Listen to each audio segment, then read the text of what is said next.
Hi Gemini, my name is Audrey Alison and this is your August 2014 forecast for the month. I'm very happy to be here. Thank you so much for tuning in again and for subscribing and liking and for booking readings with me. I read tarot and have for 2 decades, and I am available for readings all through the week. If you're interested, you can reach me at audreyallison.com. I do tarot readings for 10, 30, 60, 90 minutes. I do astrological readings for the larger time lengths, 45 minutes, 60 minutes, and also tarot incorporated if you'd like that. So if you'd like to book with me, you can reach me there. And all my rates and my information is on my site. And I'm also available on Facebook, Audrey Allison, Astrology and Tarot. Let's jump into the cards and the stars. I'm using the Alchemical deck by Robert M. Place that I always use because I just cherish it. But I was recently in New Orleans, and in the French Quarter, I picked up this little gem. This is the new Palladini deck by David Palladini, and I purchased this in Marie Laveau's shop right in the heart of the Quarter, and it just jumped right out at me and just wanted me to take it home. So here he is. I'll be pulling one card from that just to get the deck acclimated and not rush into anything, let the deck get used to me, and vice versa. I also apologize for my allergies today. I sneezed in a couple of forecasts, so it's just very hot, and it's allergy season here, so bear with me. To top off the month, okay, Mars is officially out of Libra after 7 months. Yay! Okay, so Mars is now very active and very ready to go with extra energy even in your 6th house of health. Fabulous. Those of you, oh, and he's also meeting up with Saturn who's there. Ooh, this is an actual amazing transit, excuse me, for people looking out for their weight and workout regimens and trying to incorporate new health routines. You have the most energetic planet, Mars, conjunct with Saturn, lessons learned, restructuring, redefining in the 6th house of health. So you're getting lessons learned but you're also having physical energy. This is an amazing aspect, amazing transit to get the body and health in gear. Get your practices together. Get your routines aligned. I love that. And it's also ambition and drive. It could be aggression, so you want to watch your blood pressure in the 6th house with Mars there. But nothing crazy, nothing serious. On the 10th of August, we have our full moon at 18 degrees Aquarius. This is affecting your 9th house of faraway travel, higher education, philosophy, religion. Aquarius is a complementary sign to you. It's another air sign. A lot of people think Aquarius is a water sign because it's representative of the water bearer in the tarot. But it's not a water sign. Aquarius is an air sign, so this 9th house full moon is a positive aspect for you. You could find that something is brought to your awareness or illuminated in this 9th house. Perhaps you end schooling at that time, or you're ending a course of education. Full moons can bring things to a close too.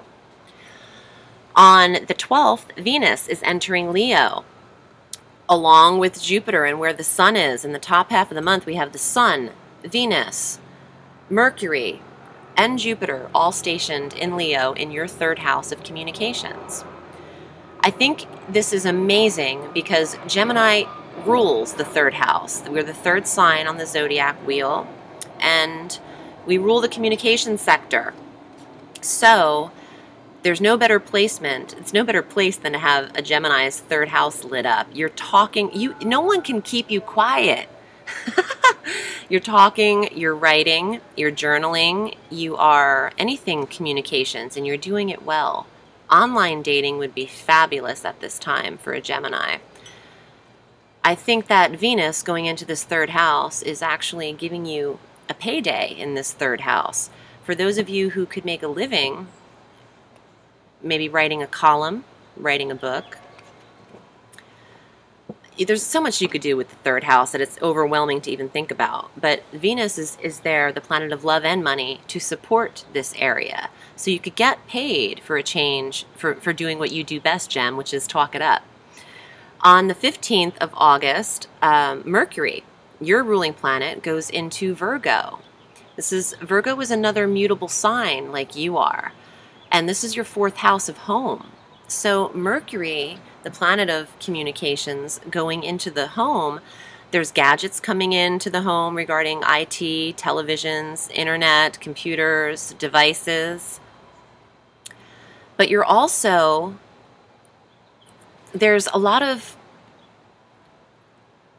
local travel around the home area. Errands for the home, neighbors, that kind of environment, or that kind of situation. You know, you could actually be considering working from home, because Mercury is a catalyst in that energy of the home, and making a home base, a home unit to work from. On the 23rd, the sun also goes into Virgo in your 4th house. So there's energy in the house. Anybody who wants to change the home, add a satellite dish to the home, is a good Mercury in the 4th placement definition. On the 25th, the new moon is 2 degrees Virgo as well in this 4th house. There's new energy in this house. For people that want to move, you're definitely thinking about it in August. The mind, Mercury is the intellect, and the thought as well. You could be thinking about where you want to go on the 15th, and then on the 25th, find this place. The new moon is new beginnings, fresh starts in the 4th house of home. So for those Geminis on the move, this is a perfect month to do it. You could find successful communications coming in on the new moon regarding that on the 25th, around that area. But we also have, since Venus is then in Leo, it trines Uranus, who's stationed in Aries for quite some time.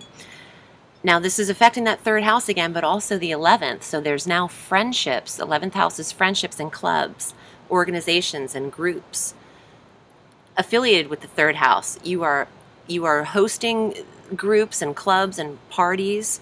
You are the spokesperson for your friendships. You're probably having a lot of people meeting in the home, friendships in the home, but communications with friends go smoothly. A trine is a harmonious aspect where these are supported by each other. They're both fire signs, Leo and Aries, so they trine once Venus moves into Leo. And Jupiter's in the 3rd, so it is smooth. It is smooth for you in the 3rd house of communications, and also with the developments in the home life, your environment. I'm going to pull some cards on the spread now. I'll do a 4-card spread, and then pull 1 card from my new tarot deck, the new Palladini. Let's see what's up for gems in August. 4 of Coins, saving money, resources, saving in good investments, money that you can put aside. I'll get to the summation after I give a definition of each.